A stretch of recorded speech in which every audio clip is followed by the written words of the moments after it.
Boa tarde a todos. No seminário de hoje, eu vou apresentar sobre os estudos das propriedades nanomecânicas e ultraestruturais de portadores de anemias hemolíticas. Essa é uma segunda parte do meu trabalho de mestrado sob a orientação da professora Luciana. Então, de início, eu vou falar um pouco sobre os eritrócitos, que são os objetos de estudo. O sangue ele é constituído basicamente de três coisas fundamentais, que é o plasma, os glóbulos brancos e os glóbulos vermelhos, também conhecidos como hemácias ou eritrócitos. Os eritrócitos são células anucleadas constituídas por membrana plasmática e citoplasma. E em sua constituição, nós temos em 95% a hemoglobina. E a função do eritrócito é fornecer O2 aos tecidos e retornar CO2 para os pulmões através da hemoglobina. Então, como a gente pode ver aqui nessa animação, percorrendo esse caminho no vaso sanguíneo, o eritrócito leva gás oxigênio para os tecidos e no seu retorno ele retorna CO2 para os pulmões através da hemoglobina. Como eu falei, em sua constituição temos 95%. E a hemoglobina é muito importante, nós vamos ver mais na frente, por que falar dela. Então, a hemoglobina é uma estrutura quaternária. Então, nós temos aqui a globina, o grupo M, a molécula de oxigênio e também o ferro. Cada unidade da hemoglobina contém um grupo M e a chamada globina. São esses filamentos aqui. Cada grupo M também contém um átomo de ferro, além da molécula de oxigênio, porque, como eu falei, o eritrócito ele vai fazer esse transporte seguro do oxigênio através da hemoglobina. No eritrócito de um adulto, nós temos predominantemente a chamada hemoglobina A, que é constituída de duas cadeias alfas e duas cadeias betas, como nós podemos ver aqui nessa figura. Temos aqui as duas cadeias, alfa e beta. E também em quantidades mínimas são detectadas a hemoglobina fetal, chamada de HbF, e também a hemoglobina A2. Também dita, essas três hemoglobinas, A, HbF e HbA2, elas são ditas hemoglobinas sadias, é de uma pessoa normal. E a hemoglobina fetal, como o próprio nome sugere, ela é encontrada no nosso corpo nos primeiros meses de vida. E a membrana do eritrócito, ela é constituída de uma dupla camada lipídica e de proteínas e também o esqueleto da membrana. Sobre essa membrana, em sua constituição, nós temos 50% proteínas, 40% lipídios e 10% de carboidratos. E aqui eu trouxe uma figura para a gente entender bem rapidamente essa membrana, porque ela é muito importante para o objetivo do nosso trabalho, digamos assim. Então, aqui nós temos a dupla camada lipídica, algumas proteínas de membrana, e aqui eu quero chamar a atenção para algumas coisas, como, por exemplo, essa proteína aqui, ó, chamada de... Nós temos duas proteínas chamadas alfa-espectrinas de um lado e beta-espectrinas de um outro. Essas proteínas, elas, essa disposição, digamos assim, no espaço, elas vão conferir à membrana do eritrócito capacidades muito importantes, como, por exemplo, eu falei que os eritrócitos têm a função de fazer o transporte seguro da hemoglobina para que chegue oxigênio aos tecidos. Então, o eritrócito ele precisa passar por lugares muito pequenos. Então, para isso, ele precisa se deformar e voltar ao seu estado anterior. E a disposição da espectrina, da alfa-espectrina, beta-espectrina, de forma geral, o seu citoesqueleto, ele tem papel fundamental nessa capacidade do eritrócito se deformar e voltar ao seu estado inicial. São justamente esses filamentos. E para fortalecer essas ligações aqui, ó, na chamada tropomiosina, nós temos essas proteínas 4.1 que vão fazer com que elas fiquem bem conectadas, digamos assim, porque apesar do eritrócito ter que se deformar, mas não é interessante que esse citoesqueleto quebre. Então, as conexões têm que ser bem fortes. Assim como também essa proteína 4.2, que tem a função de fazer essa conexão mais forte entre as camadas lipídicas e o citoesqueleto. Bom, então há um equilíbrio, tem que haver um equilíbrio entre deformação e restauração. Como eu falei, o eritrócito precisa passar por lugares bem adversos e ele tem que ter a capacidade de se deformar e voltar ao seu estado inicial. E quando acontece defeitos na morfologia e também nas propriedades do eritrócito, pode ocorrer várias doenças, digamos assim, associadas à alteração na propriedade e também na morfologia. Então, quando isso aqui não acontece de forma correta, a deformação, a restauração, nós temos várias doenças associadas a isso. E uma dessas doenças são as chamadas anemias hemolíticas. Bom, o que é anemia? Anemia é uma síndrome caracterizada pela diminuição da concentração de hemoglobina no sangue ou também da concentração de eritrócitos por unidade de volume. Então, quando a gente faz lá o exame de sangue, tudo isso é aferido no laboratório e aí sim há o diagnóstico se a pessoa está com anemia ou não. Então, para níveis normais de hemoglobina, nós temos aqui no homem, de 14, um rim aqui, gramas por decilitro. E na mulher, são esses índices aqui. Crianças também. E os recém-nascidos, eles têm é normal, eles têm um índice maior de hemoglobina. E com o passar dos anos, isso vai se regularizando para esses índices aqui, índices normais de homem e mulher.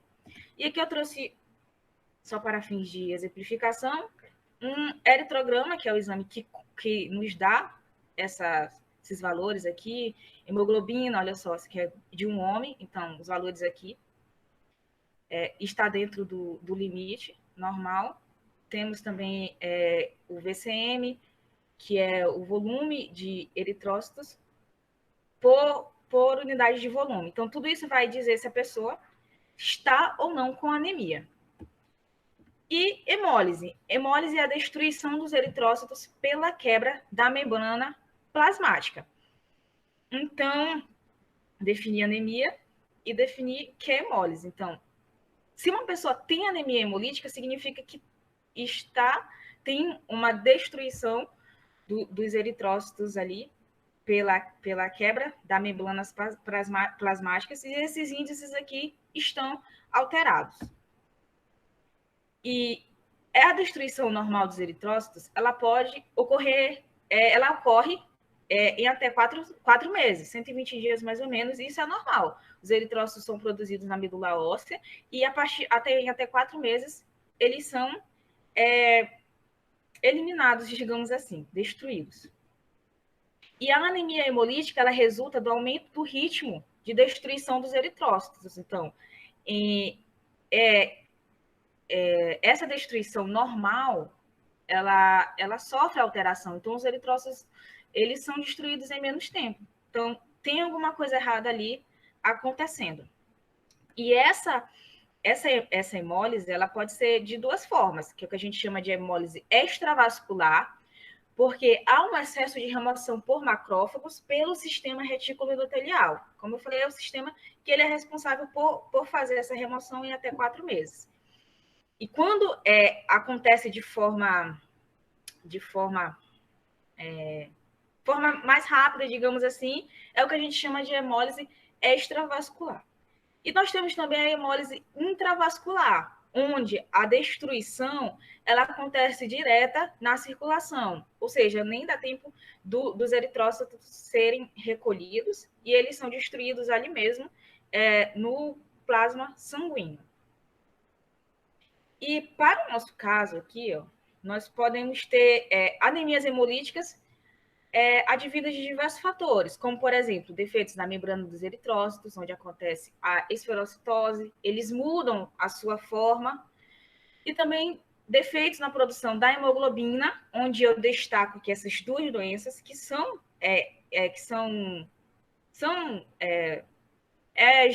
onde gira em torno esse estudo, anemia falciforme e talassemias, e também nós podemos ter o metabolismo defeituoso dos eritrócitos. Então, como eu falei, aqui, eu destaquei a anemia falciforme e as talassemias, que são advindas de defeitos na produção de hemoglobina. Então, eu vou falar um pouco sobre essas doenças. Bom, a talassemia é um tipo de hemoglobinopatia, ou seja, tem uma alteração ali na hemoglobina, com a diminuição da síntese das cadeias polipeptídicas da globina. Então, eu falei lá no começo que nós temos, para um ser humano sadio, 2 cadeias alfas e 2 cadeias betas. Então, quando tem algum defeito ali, na síntese dessas cadeias, alfa ou beta, nós podemos ter a talassemia associada a isso.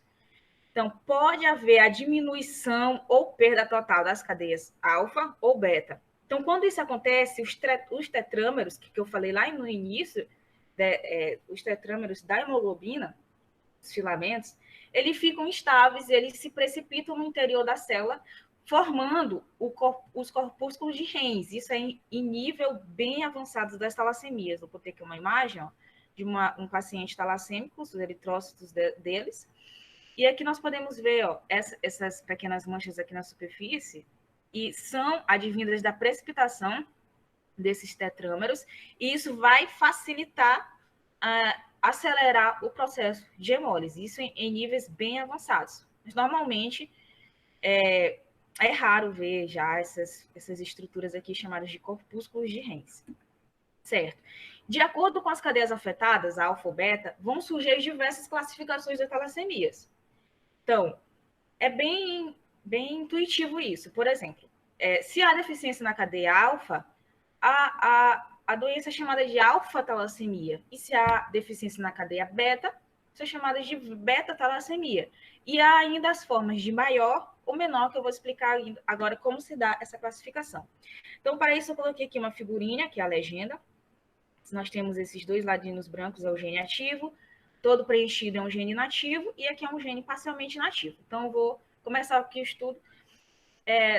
Vamos supor aqui que nós temos a estrutura do cromossomo 11, nós temos 2 genes betas, 2 genes deltas e 2 genes gamas. Então, aqui, tudo normal, tudo ativo. Então, se nós temos aqui um gene beta totalmente inativo, de um lado, ou também parcialmente inativo, quando acontece esse defeito, nós vamos ter a denominada talassemia beta menor. Se há 2 genes parcialmente inativos, nós vamos ter a denominação de talassemia beta intermediária. E, por fim, há os outros 3 tipos, que podem ser 2 genes totalmente inativos, um gene totalmente inativo e o outro parcialmente inativo, e ainda 2 genes betas totalmente inativos, e, além disso, um gene delta totalmente inativo. Dessas 3 maneiras aqui, nós temos as chamadas talassemias beta maior. Sobre a talassemia beta maior, nesse tipo de talassemia, aqui eu coloquei essa figurinha aqui, que são eritrócitos de pessoas diagnosticadas com beta-talassemia maior. A intensa produção, a intensa hemólise, então, a medula óssea, ela vai, no caso, eritropoese, é o processo de produção de eritrócitos. Então, como o corpo ele identifica que está havendo muita hemólise, ele vai querer produzir mais e mais eritrócitos para compensar essa perda. Então, e nem sempre ele consegue. Então, aí ocorre a anemia grave. E também eritrócitos com volume menor, devido à menor quantidade de hemoglobina e aumento do baço e do fígado, porque é para onde os eritrócitos são recolhidos. Eritrócitos que têm uma má funcionalidade. Sobre a beta-talassemia menor, que é o também chamado traço talassêmico. Por quê? Porque o quadro é geralmente assintomático. A anemia é leve em relação às outras beta-talassemias, mas ela é severa em relação ao traço alfa, que eu vou falar mais na frente. E aqui também os eritrócitos, eles têm a característica de serem mais claros. Coloquei aqui eritrócitos de pessoas com beta-talassemia menor. Sobre a beta-talassemia intermediária, está ali, né, no meio, e por isso o grau de anemia é moderado. Então, e pode haver, por isso, maior produção da hemoglobina fetal, e também os defeitos são leves na síntese da cadeia beta. Mas o paciente também pode apresentar deformidade óssea e sobrecarga de ferro. Então, em níveis de gravidade, seria a beta-talassemia maior, a intermediária e o traço talassêmico, que é geralmente assintomático. Sobre as alfa-talassemias, nós podemos ter várias, também, assim como as betas, vários subgrupos. Por exemplo, na alfa-talassemia, com deleção de 3 genes, o próprio nome sugere, 3 genes alfas estão inativos, e a anemia, ela pode ser de moderada a severa, isso depende também muito do paciente. O paciente também pode apresentar icterícia, que é a mudança na coloração da sua pele. Os eritrócitos são menores, e aqui também faltou, e menos, a hemoglobina sadia, que é HbA. A alfa-talassemia com deleção de 2 genes, no caso, é uma discreta anemia microcítica, os eritrócitos também são menores, as hemácias em alvo e o pontilhado de basófilo, que isso tudo são alterações ali na morfologia dos eritrócitos. Alfa-talassemia com deleção de um gene, os portadores aqui também são assintomáticos, porque somente um gene foi inativado, e eles apresentam até níveis normais de hemoglobina A1 e A2. Então, podemos dizer que se trata, assim como a beta-talassemia, o traço alfa-talassêmico. Sobre os estudos na literatura, o que a gente pode encontrar acerca das talassemias? Bom, vários estudos aqui, eu coloquei referência, eles comprovam que os eritrócitos são muitos, comprovaram e estudaram que os eritrócitos em beta-talassemia grave, eles são muitos desidratados. Além disso, as membranas beta-talassêmicas são menos estáveis, eles fragmentam-se facilmente, diferentemente das membranas alfa-talassêmicas, que elas são mais estáveis em comparação com a beta-talassêmica. E aí, verificou-se que as membranas de eritrócitos deficientes na proteína 4.1 são mecanicamente estáveis. Então, eu falei lá no início dessa proteína aqui, que ela é responsável por fortalecer a conexão entre os tetâmeros do citoesqueleto. Então, se há uma deficiência nessa proteína que favorece a ligação, então isso é totalmente aceitável que as membranas eles sejam mecanicamente mais instáveis, o que vai favorecer a hemólise. E essa proteína oxidada, demonstrada nas membranas beta-talassêmicas, elas poderiam explicar em parte, sim, a sua instabilidade. E também as cadeias de globina depositada sofrem oxidação, conforme evidenciado pela perda de etiós livres. Então, as cadeias, porque se há um desequilíbrio ali, se não tem 4 pares, vai haver um desequilíbrio e, consequentemente, elas vão oxidar e se precipitar. Sobre a anemia falciforme. A anemia falciforme também é uma hemoglobinopatia caracterizada pela presença de uma hemoglobina normal, que é a HbS. Então, como eu falei, nós temos 3 hemoglobinas são normais, A1, A2, AA, A2 e a fetal. Então, na síndrome da anemia falciforme, temos essa hemoglobina aqui, anormal, e ela decorre da mutação pontual no gene beta da globina. Então, tem cromossomo 11 normal, digamos assim, e aqui nós temos a guanina, adenina, guanina de novo, e isso vai resultar no ácido glutâmico. Então, se há uma mutação aqui, se eu não tenho adenina e tenho a tinina, alguma coisa aconteceu ali, como resultado eu não vou ter mais o ácido glutâmico, vou ter a valina, e isso é suficiente para que uma hemoglobina mutante, digamos assim, suja, e a pessoa desenvolva a anemia falciforme. E qual é o resultado disso? O resultado disso é uma alteração da forma do eritrócito e na acentuada redução de sua deformabilidade, que é característica importante do eritrócito. Então, falando mais um pouco disso, com o aumento da sua rigidez, as células irreversivelmente falcizadas têm vida média reduzida e contribuem significativamente para a anemia hemolítica dos pacientes. Bom, células irreversivelmente falcizadas, advém do nome falciforme, porque o que acontece aqui nessa síndrome?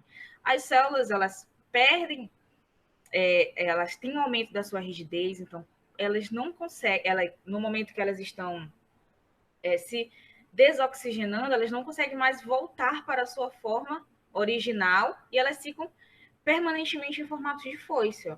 Então, elas perderam a sua rigidez, não conseguem mais fazer a sua função de maneira correta, e isso vai contribuir para a anemia hemolítica dos pacientes, porque essas células, elas precisam ser hemolizadas pelo sistema retículo endotelial e nem sempre a medula consegue produzir células suficientes para repor esse dano.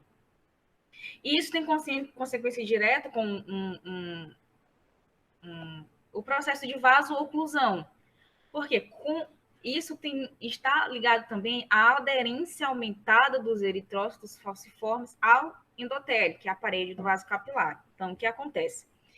Qual é a possível causa disso? Alta viscosidade do sangue e elevação dos níveis de fibrinogênio, que é a resposta natural à infecção. Então, o corpo detecta que tem alguma coisa errada ali, porque a viscosidade do sangue aumentou. E o fibrinogênio é uma proteína que tem a função de ajudar na coagulação do sangue. Por quê? Os eritrócitos se estão aderidos lá na parede do endotélio, então o que vai acontecer? De forma bem intuitiva mesmo, um entupimento assim mesmo. Então, o corpo vai tentar reverter isso, mandar essa proteína para lá, para tentar resolver esse problema. E também estudos apontaram que a elevação do nível de fibrinogênio no plasma sanguíneo eles têm consequência direta na aderência aumentada desses eritrócitos falciformes. Então, qual é a consequência disso? A consequência disso é uma isquemia dos tecidos, falta de oxigênio nos tecidos, e isso vai gerar uma resposta inflamatória aguda e o paciente vai ter episódios de dores gravíssimas. Aqui eu coloquei essa animaçãozinha para vocês verem que acontece mesmo. Literalmente isso, o processo de vaso-oclusão.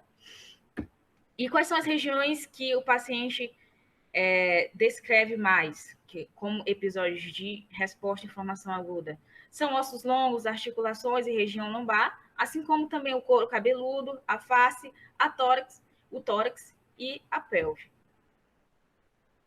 E falando agora do traço falcêmico, que é denominado pela sigla AS, aqui, como o próximo nome também sugere, o nível de hemoglobina e os números de leucócitos e plaquetas são normais. Então, o paciente é dito saudável. Ele é portador do gene, da hemoglobina anormal S, só que ele não desenvolve a síndrome da doença falciforme. Então, ele é considerado um paciente normal. E, assim, por isso, o risco de falsização diminui muito. Então, ele só tem relatos de crises de dor, no caso de processos de vaso-oclusão, em situações de pouco oxigênio, como, por exemplo, há relatos de morte súbita e complicações clínicas, em casos de embolismo pulmonar, infarto esplênico, quando os portadores são expostos a condições extremas, como, por exemplo, baixa tensão de oxigênio, principalmente quando eles são submetidos a grandes esforços físicos, a despressurização da cabine de voo e em grandes altitudes. E aqui nesse ponto eu chamo a atenção porque, apesar da pessoa com traços falcêmicos ser considerada saudável, há muitos relatos de pessoas que tiveram mortes súbitas após grandes esforços físicos, após praticarem esportes, ou seja lá o que for. Então, é uma coisa muito importante neste momento. Além disso, nós também podemos ter a combinação dessas duas síndromes, que acontecem em um caso raro, mas acontece quando a gente tem a associação da anemia falciforme e da beta-talassemia maior. Então, é denominada por essa sigla. A pessoa é portadora da doença falciforme, além de ter a beta-talassemia maior. E, falando em gravidade, ela é similar à anemia falciforme. Então, mas as crises de falsização aqui ocorrem com menos frequência e o paciente tem menos crise de dor. Então, apesar do paciente ter anemia falciforme, as células são menos falsizadas. Mas ainda há um aumento significativo do baço, como eu falei, tem a ver com o processo de hemólise extravascular. E no caso aqui, como a gente viu, se a pessoa tem beta-talassemia maior, os genes não foram todos inativados, que é o que acontece aqui, quando esse zero aqui significa que os genes foram totalmente inativados, que é um processo pior do que esse anterior. Então, as pessoas que têm a anemia falciforme, além de ter a beta-talassemia no estado mais grave, têm geralmente sintomas mais graves também. E nesse caso aqui, como eu falei, tem a presença da hemoglobina anormal S, sempre em maior concentração que a hemoglobina saudável, que é a A. E também pode haver a hemoglobina fetal, a presença de elevada hemoglobina fetal, além da hemoglobina A2. Nós podemos ter também a síndrome a doença falciforme com a elevada presença de hemoglobina fetal, que é chamada de anemia SF. Então, aqui, além de portar a anemia falciforme, o paciente tem persistência hereditária da hemoglobina fetal. Então, HbSF. O que acontece aqui? A falsização também não ocorre facilmente. Por quê? Porque a hemoglobina fetal, ela vai favorecer, digamos que vai favorecer as condições clínicas dessa doença. Então, é um mecanismo que o corpo encontra para diminuir os sintomas.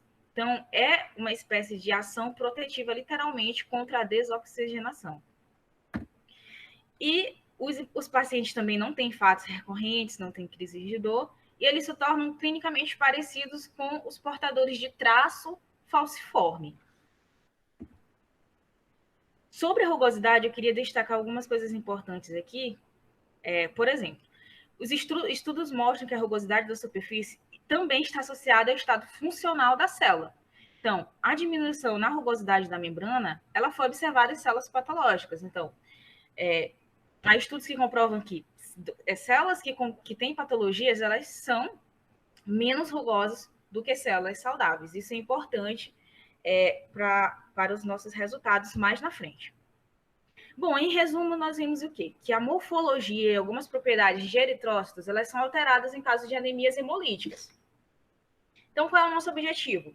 É investigar propriedades mecânicas de eritrócitos de portadores de anemias hemolíticas, comparando-as com as de pessoas sadias. Quais são essas propriedades? Por exemplo, módulo de Young, adesão e rugosidade, que está estritamente ligados com algumas palavras que eu grifei anteriormente, como aderência, rugosidade e deformabilidade. E para isso nós vamos fazer uso do microscópio de força atômica, que é um instrumento poderoso na análise de propriedades mecânicas e também ultraestruturais de diversos tipos de amostras, e principalmente no campo da biologia. Então, que é o microscópio de força atômica? Bom, o microscópio de força atômica, eu trouxe aqui esse esquema para a gente ilustrativo. E os componentes do microscópio de força atômica. Nós temos aqui a amostra, o scanner piezoelétrico, cantilever, laser, espelho, fotodetector, controladora e o monitor. E, em essência, como é o funcionamento? Nós temos aqui o scanner piezoelétrico, que é responsável por fazer o movimento nas 3 direções da amostra. Nós temos a ponta, que é responsável por fazer a varredura da amostra, e na sua superfície superior tem uma superfície refletora. E o que acontece aqui? No momento que a sonda está fazendo a varredura da amostra e há incidência de laser sobre a parte superior da sonda, que está chegando no fotodetector, que é um instrumento com quatro repartições, né? O que acontece? Como eu coloquei aqui, à medida que a ponta vai fazendo a varredura sobre a amostra, esse laser, a direção de reflexão do laser, vai mudando. E isso é captado pelo fotodetector, que vai mandar essas informações para a controladora. E, a partir daí, eu vou poder controlar os meus resultados aqui no monitor. Então, é a essência.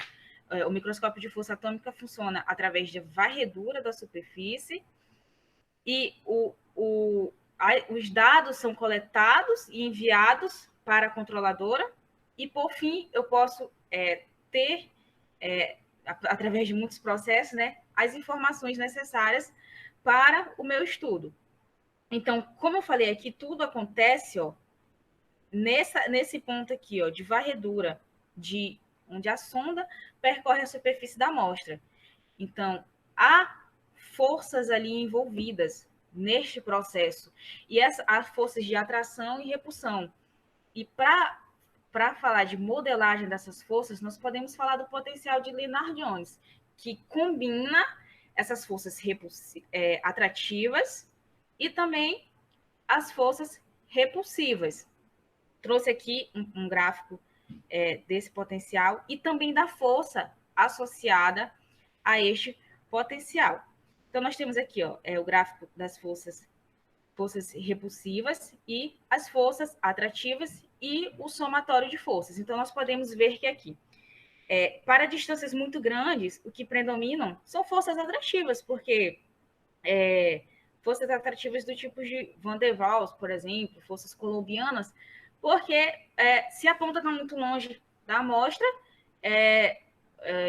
ela quer se aproximar ainda mais. Só que a partir de uma distância R mínimo, passa a predominar as forças repulsivas, que advém do princípio de exclusão de Pauli, que diz que os átomos estão muito ali perto e não pode haver sobreposição do orbital. Então, a partir de um certo limite, a ponta e a amostra agora elas querem se repelir. Então, esse é um potencial muito importante quando a gente fala de microscópio de força atômica, porque a gente consegue ter uma visão bem física mesmo do que está acontecendo. Forças atrativas para longas distâncias e forças repulsivas para distâncias pequenas. E os modos de operação do AFM eles estão estritamente ligados com a região, com o regime de forças envolvidas. Por exemplo, aqui no modo contato, a sonda ela vai varrer a amostra no regime de forças repulsivas, porque a sonda está muito perto da superfície. Então, que há predominância ali de forças repulsivas que tenta fazer com que a ponta se afaste da amostra. Tem que o cantilever, a amostra, o substrato e a sonda. No modo não contato, é o oposto, né? Há predominância de forças atrativas, a amostra está mais afastada do substrato e a tendência é eles quererem se atrair. Já o modo de contato intermitente é a combinação, né, desses dois modos, digamos assim, porque a sonda ela atua no regime atrativo, assim como no regime de forças repulsivas. Então, a sonda ela oscila para fazer essa varredura. Ora está no regime atrativo, ora está no regime repulsivo. Estes são os modos de operação do AFM. E aqui eu quero destacar também um outro modo, que é o chamado modo Peak Force Quantitative Nanomechanics, que foi o modo utilizado para fazer este estudo aqui. Esse modo, a essência desse modo? Bom, a essência desse modo é executar uma curva de força para formar cada pixel na imagem.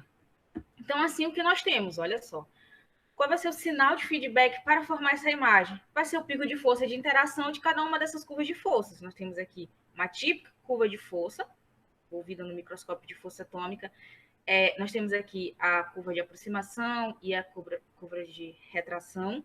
E aqui o pico de força que vai ser usado como sinal para formar, para que eu tenha a minha imagem.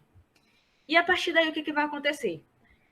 A partir dessa informação, nós vamos ter mapas de altura e de propriedades mecânicas ao mesmo tempo. Bom, e como isso acontece? Aí que vem a grande, que eu acho incrível, essa parte aqui. Só falando mais um pouco de curvas de força. O que acontece, que é muito importante a gente entender para a gente saber o que está acontecendo. Então, vamos aqui analisar. Aqui temos a superfície da amostra, o traço e o retraço aqui tudo junto. Então, traço é a amostra se aproximando e aqui retornando. Então, aqui nós temos no 1, sem contato, então a força é 0 e o cantilever está se aproximando da superfície da amostra. Em 2, nós temos contato já e a força é negativa, está no regime negativo. Aqui, em 2. Em 3, nós temos o que a gente chama de máxima indentação. E a força passa já a ser positiva. Em 4, nós estamos novamente em contato e a ponta agora já está fazendo seu caminho de volta e a força passa a ser novamente negativa. E em 5, aqui nós temos que o cantilever está prestes a perder o contato e nós temos o que chamamos de máxima adesão, ou seja, nós temos o máximo negativo de força, podemos dizer assim.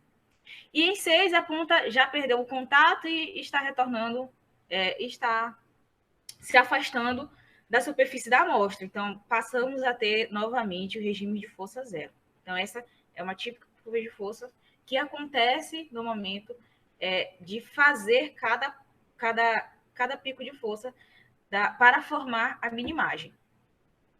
E quais são as informações fornecidas pelo AFM através dessa curva de força? Bom, nós podemos ter módulo de Young, a adesão, a rugosidade, a dissipação e a deformação. Visto aqui esses 3 porque são que giram em torno desse estudo, desses 5 no caso, gira em torno desse estudo. Então, para começar, o que é um módulo de Young? Para definir o módulo de Young, eu trouxe essa figura aqui. O módulo de Young ele é definido como o coeficiente que nos dá informação acerca do quanto o material ele se deforma a partir de uma tensão que é aplicada sobre ele. Então, por exemplo, nós temos aqui uma força sendo aplicada sobre uma área e esse material tinha um comprimento inicial L0 e a partir dessa força foi aplicada sobre ele, ele se deformou de uma altura de uma altura delta L. Então, pela terceira lei de Newton, nós temos o quê? Se uma força externa é aplicada ao corpo, o corpo vai responder com uma força de igual intensidade.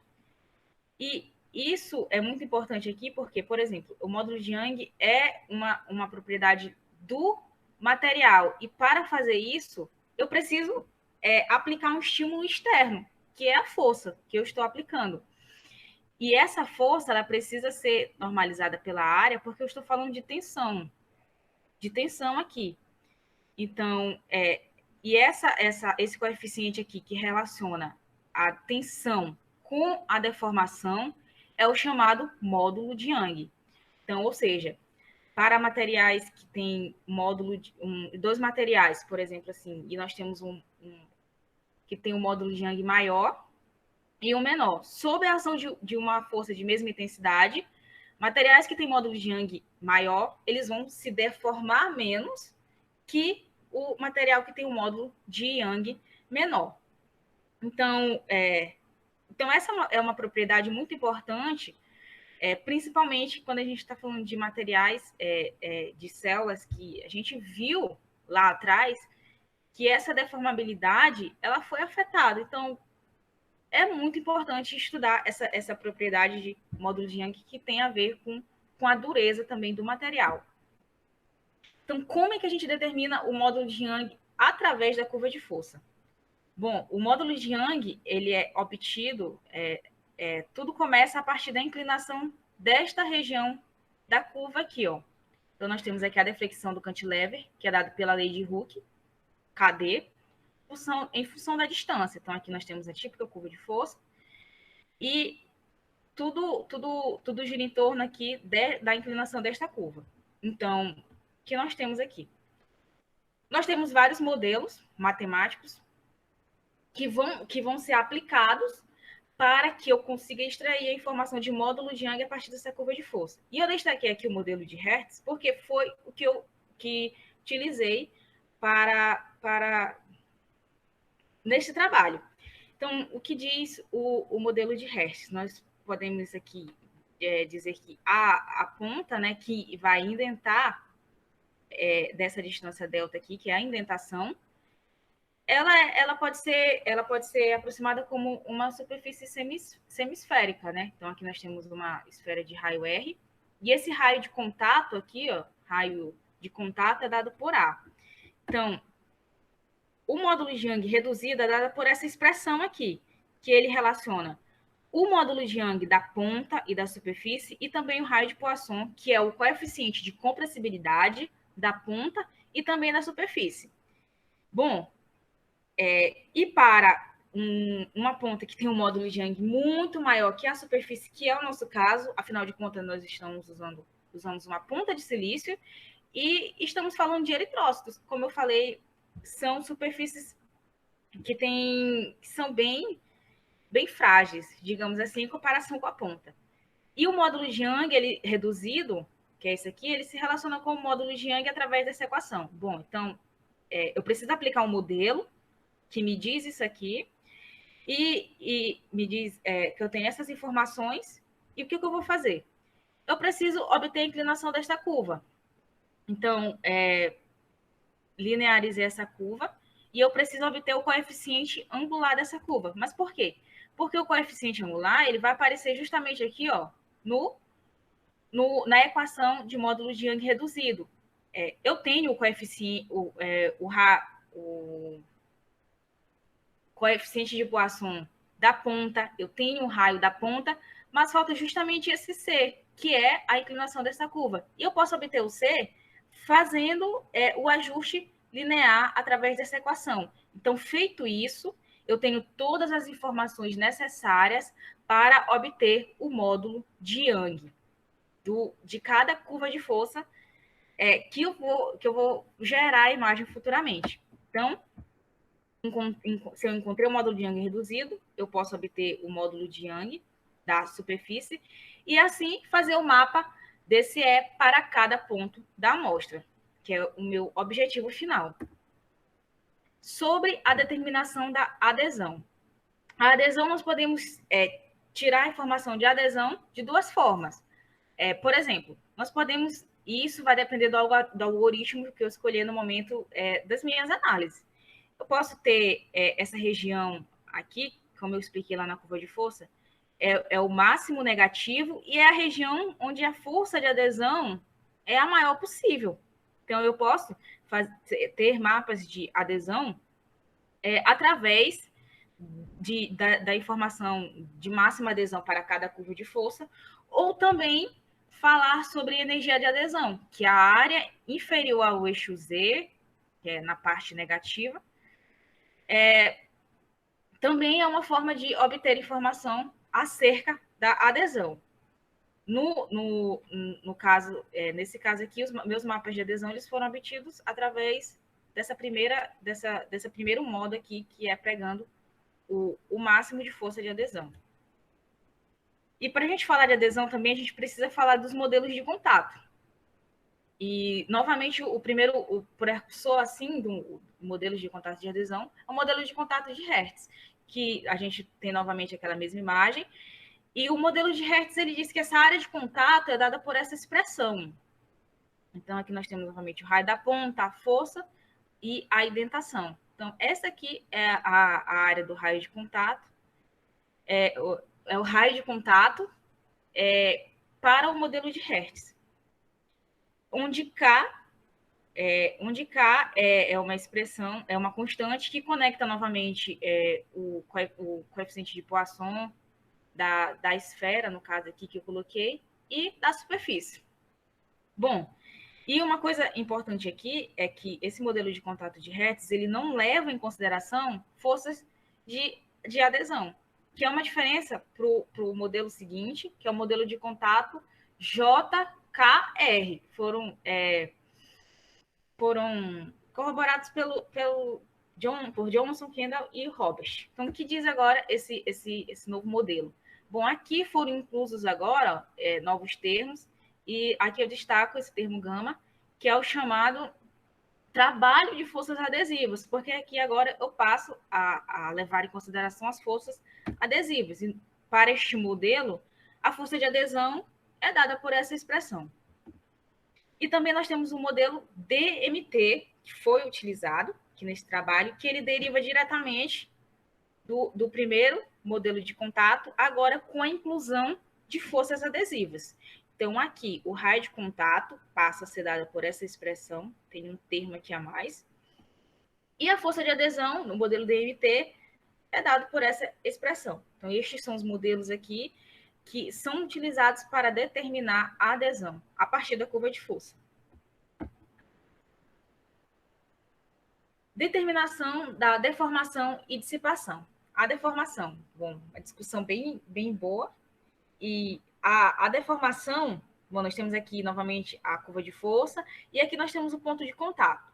Para ter informações acerca da adesão, a região que vai ser levada em consideração será essa região bem aqui, que é o que a gente chama de região de ajuste, onde ela começa lá em cima, no pico de força, literalmente.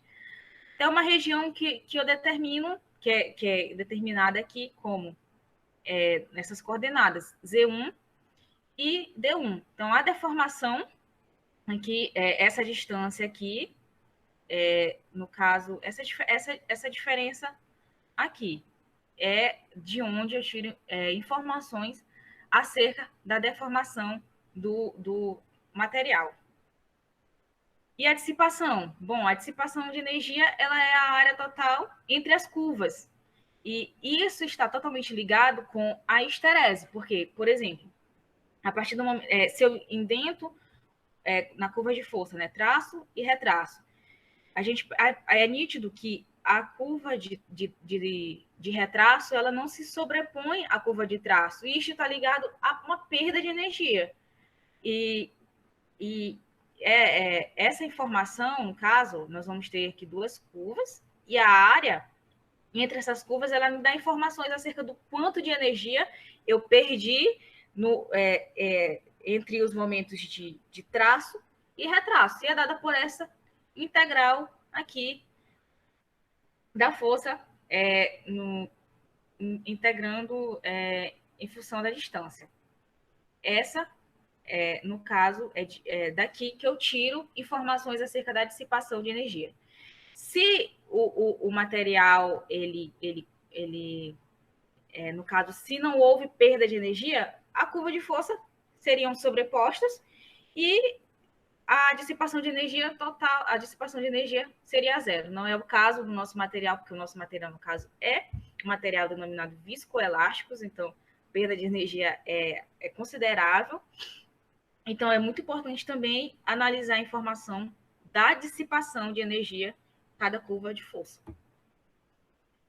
E também é importante falar sobre rugosidade, porque, como eu falei, os estudos, eles mostram que células patológicas, eles têm uma diminuição da rugosidade. Então, vamos analisar os meus resultados acerca de rugosidade. E, para isso, nós podemos ter a rugosidade média da superfície e a rugosidade média quadrática, onde a rugosidade média quadrática, ela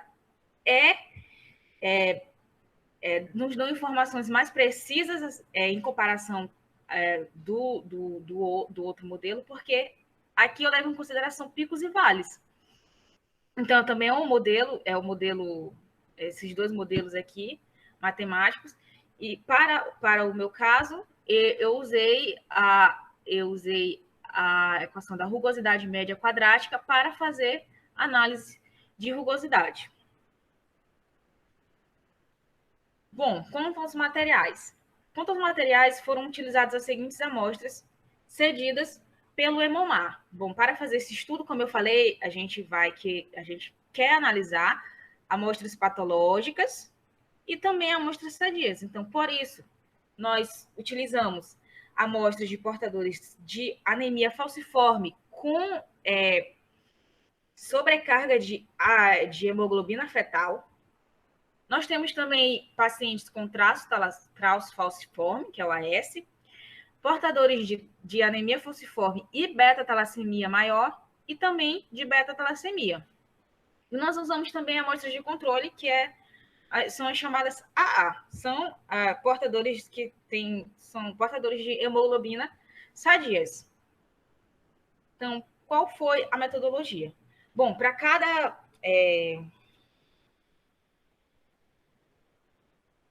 amostra, a amostra do tipo anterior, a gota de sangue ela foi retirada do tubo com anticoagulante e foi depositada sobre uma lâmina de vidro circular. Até aqui, não sei se vocês estão conseguindo ver nitidamente, uma lâmina de vidro circular de 13 milímetros. Depois disso, foi feito o esfregaço e a verificação no microscópio óptico para ver a qualidade desse esfregaço, para a gente ter células o mais isoladas possíveis. Depois nós colamos essa lâmina de vidro no porta-amostra do AFM. Em seguida, levamos para o AFM. Então, é importante ressaltar aqui. Para as nossas... nós fizemos... para cada grupo de amostras, nós escolhemos 10 hemácias do ponto de vista morfológico, o menos impactadas possíveis. Então, nós procuramos pegar para nossas estatísticas as amostras que não estavam com sua morfologia alteradas, e isso a gente conseguiu ver bastante, amostras bem deterioradas, e para o nosso estudo nós pegamos as amostras mais conservadas possíveis, digamos assim. Então, aqui alguns resultados, alguns mapas que nós obtivemos. Por exemplo, aqui, da S-beta-talassemia maior, nós temos eu coloquei aqui essa figura 3D, que nós temos o mapa de Pique-Fossé, adesão e o módulo de Young nesta ordem. Então, nós podemos ver aqui, ó, S-beta maior, e também o de beta-talassemia. Então, do ponto de vista, analisando de forma qualitativa, né, digamos assim, na barra de escala aqui, a gente percebe que teve um aumento, mas isso não é adequado de se inferir, então por isso a gente vai chegar mais na frente de forma qualitativa, mas nós podemos ver aqui que segue mais ou menos o mesmo padrão nos mapas de adesão de cores. No meio aqui, mais uma região de maior adesão, e já no mapa de módulo de Young é bem contrastante, digamos assim, mas, como eu falei, a gente tem que ver mesmo de forma quantitativa essa estatística, por isso que nós pegamos amostras, 10 amostras de cada. Então, aqui só para fins também de exemplificação, eu coloquei os mapas dos portadores de traço e a anemia falciforme com o aumento da hemoglobina fetal. Então, segue mais ou menos o mesmo padrão. Essa hemácia aqui já está meio tortinha. Aqui, não sei se vocês conseguem ver, já tem uma espécie de de bico. Mas, como eu falei, o que importa é quantitativamente, a gente vai ver isso mais na frente nos gráficos. Então, sobre aqui, amostras saudáveis, a gente pode ver também uma diferença nítida aqui na morfologia também, ó. Elas são, de fato, bem lisinhas, assim. E é isso. Agora, de forma quantitativa, o que a gente tem? Bom, pegando essas informações que eu expliquei como elas são colhidas, e plotando no gráfico aqui de caixas, a gente tem a gente tem uma informação acerca de como esses gráficos estão, como esses dados eles estão distribuídos aqui no gráfico. Nós temos, podemos ter também informações acerca da média e da mediana e também dos erros. Então, o que nós podemos observar, tirar de informação acerca desses gráficos? Bom, de cara a gente já percebe aqui que em comparando os extremos, né? A pessoa saudável, que é o AA, tem um determinado módulo de Yang, que mais ou menos 117 megapascal. E olha só a diferença no valor médio do módulo de Yang de uma pessoa que tem anemia falciforme com elevação de hemoglobina fetal. Então, é bem contrastante mesmo. E também eu chamo a atenção aqui, ó, que de fato, ó, a pessoa que tem traço falciforme, ela se assemelha muito, quanto aos resultados de módulo de Yang, à pessoa que é saudável. Por quê? Na literatura diz que a pessoa é considerada saudável. E isso é um resultado bom, importante, né? Então, de fato, nós concluímos que, em termos de rigidez, a hemácia, os eritrócitos de pessoas saudáveis, elas foram bem compatíveis com a eritrócito de pessoas com traço. E aqui também, ó, chama atenção para os dois grupos que contêm beta-talassemia, beta-talassemia associada à anemia, ou somente beta-talassemia. E olha só a diferença entre os módulos de Yang dos outros grupos para esses dois grupos. Então, de fato, esses dois grupos eles possuem módulo de Yang menor. E isso é totalmente coerente com o que a gente viu. Por quê? O que a gente viu? Que a membrana de pessoas que contêm beta-talassemia, elas são, de fato, menos rígidas, são mais frágeis, e isso leva a uma hemólise de forma mais fácil. E hemólise intravascular, no caso que ocorre no plasma sanguíneo. Então, esse resultado foi muito importante, porque, de fato, a gente tem um limite aqui, ó, de separação, digamos assim. Então, as beta-talassemias, sim, possuíram um módulo de Yang menor, e isso está totalmente de acordo com o estudo que a gente viu. Bom, sobre os dados de adesão. Os dados de adesão também foram bem satisfatórios, porque o que a gente observa aqui eu falei lá no início que pessoas com traço falciforme, bom, ok, elas não tinham eritrócitos falcizados, tão quanto os portadores de anemia falciforme, mas elas tinham uma tendência a ter processos de vaso-oclusão com frequência, principalmente quando submetidos a esforços físicos. E esta característica está totalmente ligado com a adesão da superfície desses eritrócitos. E olha só o que nós observamos aqui nesse gráfico. A adesão de portadores de traço falciforme é bem maior que as outras amostras, e isso também corrobora com os estudos feitos, que é uma possível justificativa, né? Esses processos de vaso-oclusão. E os portadores sadios, eles têm a adesão das células, elas são bem menores, então, que diminui, né, essa chance de ter o processo de vaso-oclusão nos vasos. E aqui também, comparando beta-talassemia com a pessoa que tem anemia falciforme e aumento da hemoglobina fetal, ficaram bem perto também. E como eu falei, essa hemoglobina fetal, o corpo produz como forma de atenuar diversos efeitos. Um desses efeitos também é esse processo aqui de vaso-oclusão, que é desencadeado pelo que acontece mais em pessoas que têm a doença falciforme. Então, os resultados de adesão também coerentes e bem satisfatórios. E também a pessoa com beta-talassemia maior, S-beta-talassemia maior, teve um módulo de Young, analisando o valor médio, né? Bem próximo de pessoas saudáveis.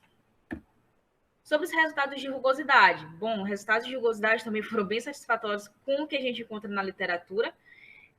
Aqui, a gente viu que células com patologias, elas têm uma rugosidade menor. E analisando aqui esses resultados, de fato, apesar de ser uma diferença aqui, dá para notar, né?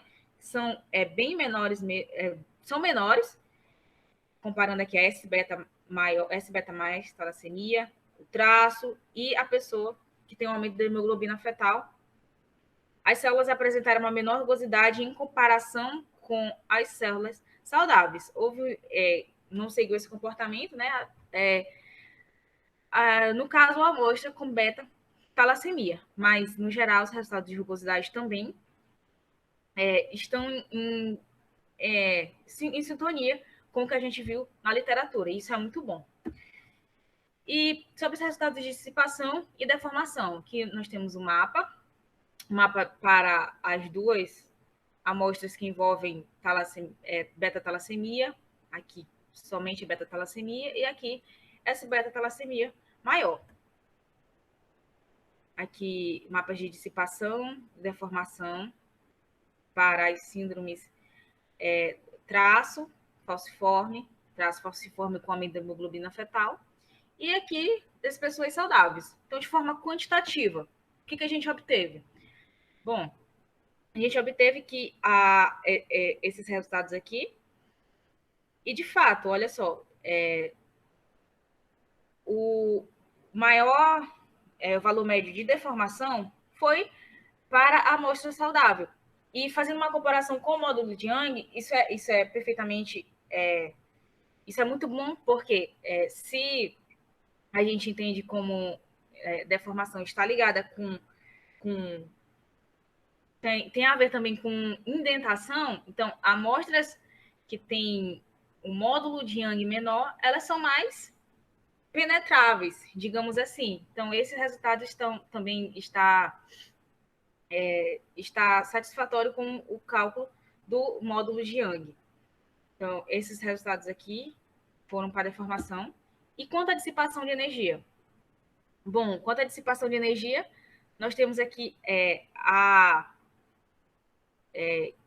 amostra com traço falciforme, ela apresentou uma maior dissipação de energia. E aqui eu vou passar logo para o comparativo, que eu acho importante fazer essa comparação entre dissipação de energia e adesão. Bom, analisando aqui, a amostra com traço falciforme, ela apresentou uma maior adesão e também apresentou uma maior dissipação de energia. Então, a minha interpretação. Bom, se eu tenho uma amostra que tem uma maior adesão, então significa que é mais difícil a ponta se desprender dela. Então, com isso, eu vou ter uma maior dissipação de energia. A amostra não consegue fazer essa devolução de forma, digamos, a máxima devolução. Então, é coerente também com esses resultados. E aqui, e assim para os outros também, seguem o mesmo padrão. Então, aqui, a pessoa que tem dieta saudável, ela tem uma menor adesão e uma menor dissipação de energia também nos dados. Então, só para fins de divulgação, né, digamos assim, coloquei aqui essa figura que trata dessas figuras para a gente ver a geometria diferenciada dos eritrócitos. Como eu explicitei lá no começo, A gente procurou fazer medidas nas hemácias que estavam com seu perfil morfológico minimamente alterados, mas a gente viu sim eritrócitos deformados nas nossas medidas, e que eu coloquei para mostrar para vocês que a pessoa com doença falciforme, anemia falciforme, e associado com beta-talassemia maior. Então, o eritrócito ele é visivelmente diferente, ele já está em formato meio ovalado aqui, já criando essas pontinhas. E aqui ele ainda dá a gente perceber um pouco esse formato bicôncavo, mas seguindo a mesma tendência do anterior. E aqui é uma amostra saudável, onde a gente pode ver nitidamente a diferença. Bom, quais são as minhas perspectivas? A partir de agora, o meu objetivo é realizar experiências com amostras de mais doadores para melhorar a estatística, porque, como eu falei, para cada síndrome que eu apresentei, as medidas foram feitas com apenas uma pessoa. Então, se a gente tiver mais pessoas com anemia falciforme, mais pessoas com traço falciforme, a nossa estatística vai melhorar. E, além disso, investigar a literatura em busca de dados que corroborem com os resultados que a gente obteve aqui de AFM, para ver se de fato, o que de fato está acontecendo e se nós estamos, sim, no caminho certo. E é isso, gente. Obrigada pela atenção. Então, espero. É isso.